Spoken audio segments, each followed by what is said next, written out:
Hello, everyone. My name is Niko Podimatis, and I live here in Golden Hill in San Diego, and I am an event planner in the city here. What does your name mean? The Niko and Podimatis. Isn't its history story? Yeah, sure. So my name Niko is a shortened version. My full name is Nicholas George Podimatis, and the story is that when I was born, my mom wanted a more traditional American name, and my dad wanted to name me Niko outright. And so they settled on Nicholas. And then when I was in elementary school, there was one of my classes, there was about 3 or 4 Nicks and Nicholas in the same class. And then so there was all this confusion about who was being called, and then my dad got frustrated and he's like, that's it, you're Niko. And it just has been that from now on, or from then on, excuse me. Mm-hmm. And and so on your ID, it's still Nicholas, I suppose. It's still Nicholas, yeah. I feel like it would be very rude to my mom to legally change my name to Niko, but I address myself as Niko, or I present myself to others as Niko, and only a select few will call me Nicholas. And Podimatis is an American name? Podimatis is a Greek name, so my dad's family is from Greece, and they by way of New York, and then my dad traveled to San Diego, and that's where I get my Greek heritage from. And then have a couple questions about Toastmaster, because I came to know you through Toastmasters. How long have you been a Toastmaster member? I've been in Toastmasters about just over 4 years. And which clubs are you a member of? So currently I'm a member in Scripps Teasers. I am a member in Professional Men's, and then I am a member in San Diego Toastmasters 7. I'd like to congratulate for becoming a Distinguished Toastmaster recently. Thank you. How did you feel? It was kind of surreal. It was a lot of work. There's a lot of steps to become a Distinguished Toastmaster, and even to the final bit of submitting the paperwork and so forth was a challenge. And then to get the email back from Toastmasters International saying it was approved, I was walking into work and I was like, yes, yes. I was super excited as I was headed into work. So it was a great feeling to have put in all that work, done a variety of different tasks to accomplish the Distinguished Toastmaster, and be rewarded in that way. It's still a little bit weird when people introduce me as Distinguished Toastmaster, but I think it'll be something that I'll get used to as time progresses. So it took you 4 years to get here? Yeah, I kind of floundered in the beginning, and then I really found my stride. And once I became aware of the Distinguished Toastmaster, the Distinguished Toastmaster Award or the recognition, I really had a goal of something to strive towards, and that's what pushed me to accomplish it. What did you have to do to achieve Distinguished Toastmaster? Sure. So what I had to do was really get involved in the community of Toastmasters outside of just the club level, because in the Distinguished Toastmaster requirements, you have to give speeches through 2 pathways, which is easy to accomplish in your club alone. But to do some of the leadership and the educational parts of the Distinguished Toastmaster, as well as the serving as a district leader, you really have to expand your community in Toastmasters and meet other people. I wouldn't have accomplished the Distinguished Toastmaster if I hadn't been given opportunities by Jennifer Saunders and other people in Toastmasters to allow me to start a new club or do a youth leadership program and teach kids how to publicly speak. So it really is, it's something that's awarded to me, but it takes other people to accomplish it, for sure, the support of others. You mentioned youth leadership program. Could you talk a little bit more about that? Yeah. The youth leadership program was something that was actually really fun, and I was brought to a community of kids that were in middle school and high school, and the parent of one of them really spearheaded this and wanted to offer an opportunity for them to learn how to publicly speak.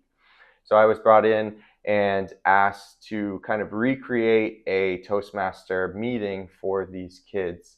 And the first meeting, I presented a lot of the information, and each of the subsequent meetings, I would have an example of what needed to, or what we were working on, whether it be gestures or vocal variety. Each week had a central focus, and then the kids took it from there. They did table topics, they did shorter prepared speeches, about 2 to 3 minutes, and they did this for about 8 weeks. And at the end of it, we gave them awards saying they had completed this educational program through Toastmasters. And to see them be shy in the beginning and to see them grow over such a short period of time, only 8 weeks, and meeting 1 hour a week, was really awesome. And it brought a lot of joy to me. And I think it's been one of the more rewarding things I've done in Toastmasters, definitely. Was it through a school program, or was it organized? It was organized by the parent. The parent reached out to Toastmasters, and then I was brought in to help them at that point. Okay. Yeah, organized through schools, as I believe is the Gavel Club for the youth.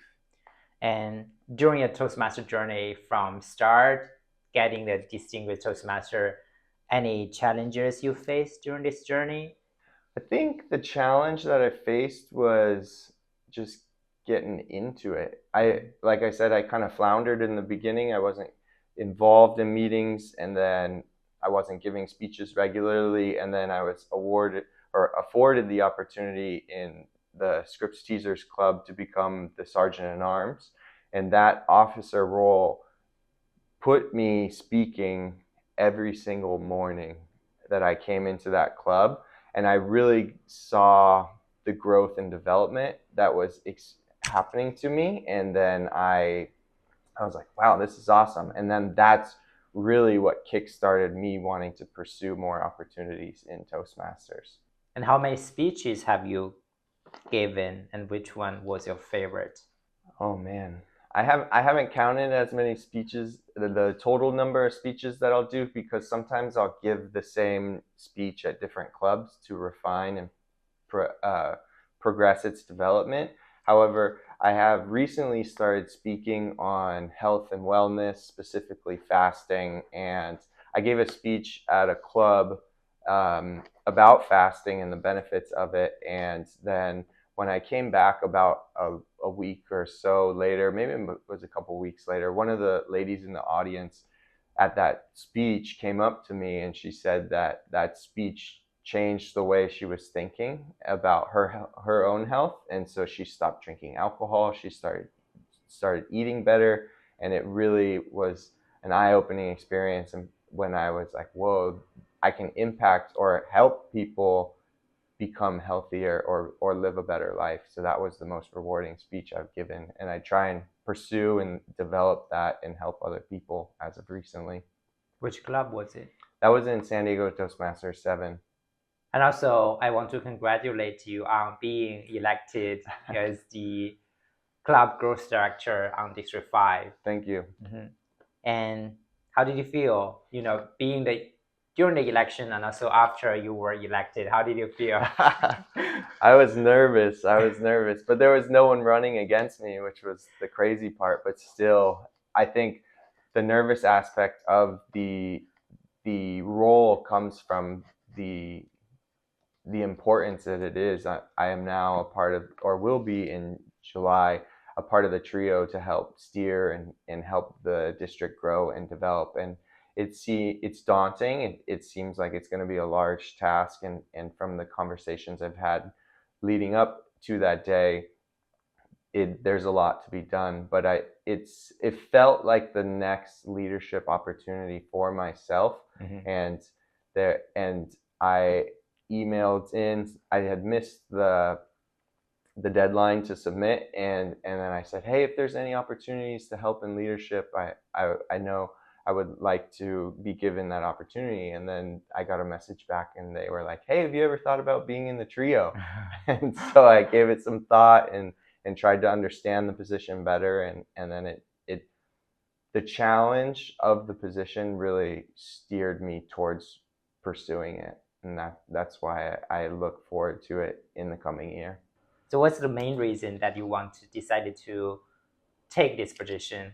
Yeah, I think I've been steadily progressing of leadership from club officer positions to area director for 2 years to division director.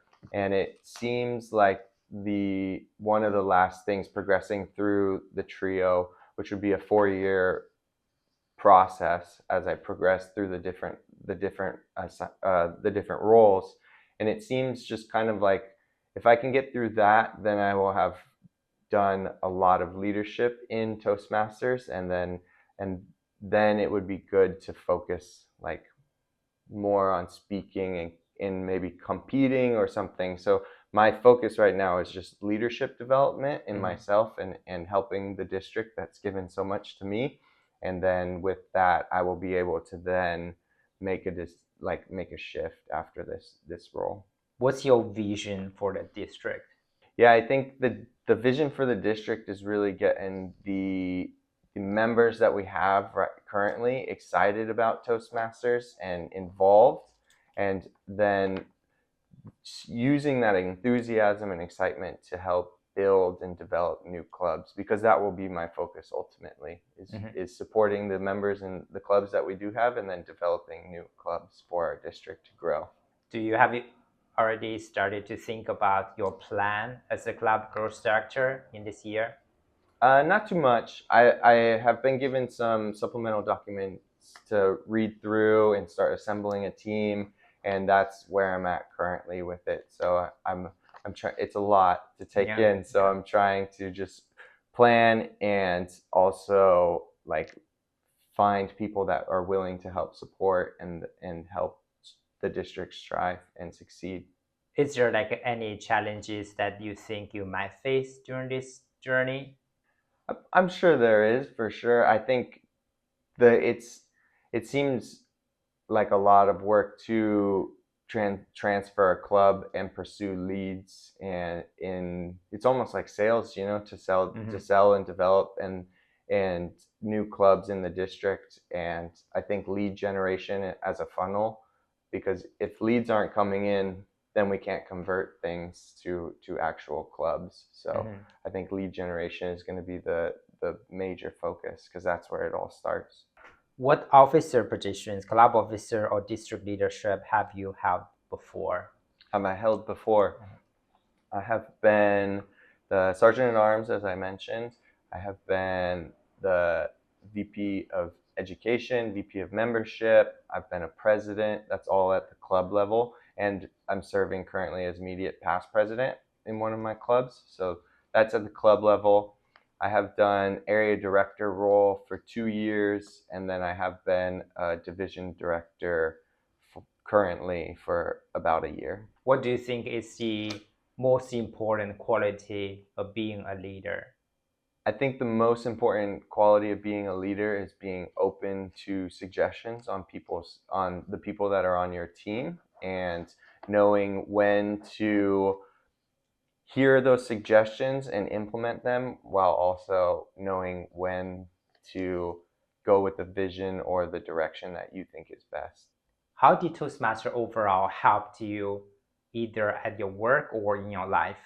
When it comes to work, I have been more confident in myself in meetings, and I used to be very kind of reserved and quiet, and would allow my coworker to kind of take lead on these projects or meetings. And Toastmasters has helped me kind of find a voice and be confident in myself and take the lead on these other opportunities that are afforded to us. And in my personal life, I feel that Toastmasters has made me just more aware of conversation that's happening, and more comfortable in it, and not so much the communicating itself, but the listening aspect, which I think I picked up tremendously from evaluations, because you have to actively listen and formulate a response in a short amount of time, but also like when people are talking, why are they bringing this information forward? I'm no longer, or maybe not as much, listening to respond. I'm listening to analyze and be like, why is this important to this person? Why are they trying to tell me this right now? So I think that in my personal life has been developed tremendously through Toastmasters. And at your work, do you think that serving as a lot of officer positions and also going the trio member like 4 more years of being the district leadership position, how would that help you at your work? At work, when these leadership opportunities in Toastmaster has really made me comfortable working with like government bodies, or so we'll plan special events where I'm working directly with the city and across maybe 5 or 6 different groups. That's the police, the fire, the county, the city, all these different government entities, and really being confident in meetings with them, I think has been tremendous. And that comes from leadership, whereas in the past I might have relied on my coworker a lot to get clarity and presented questions to him, but now I am taking it more upon myself to be super prepared and come across prepared to these government bodies so they feel comfortable that I'm going to put together a successful and safe event. My last question about Toastmasters, any suggestions do you have for new Toastmasters member? Yeah, get involved.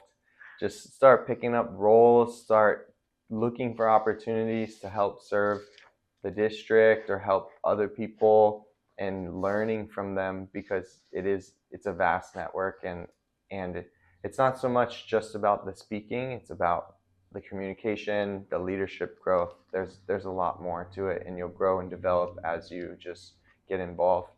So this was the Distinguished Toastmaster plaque that I was awarded from Toastmasters, and it was quite a surreal moment, honestly, and a rewarding moment to receive this in the mail from Toastmasters to signify all that the years of effort it took to accomplish the DTM. And I like this funny thing that this was awarded on 2/23 of 2023, so it'll be pretty easy to remember that date of the day that I became a Distinguished Toastmaster. Congratulations. Thank you, Jinlo.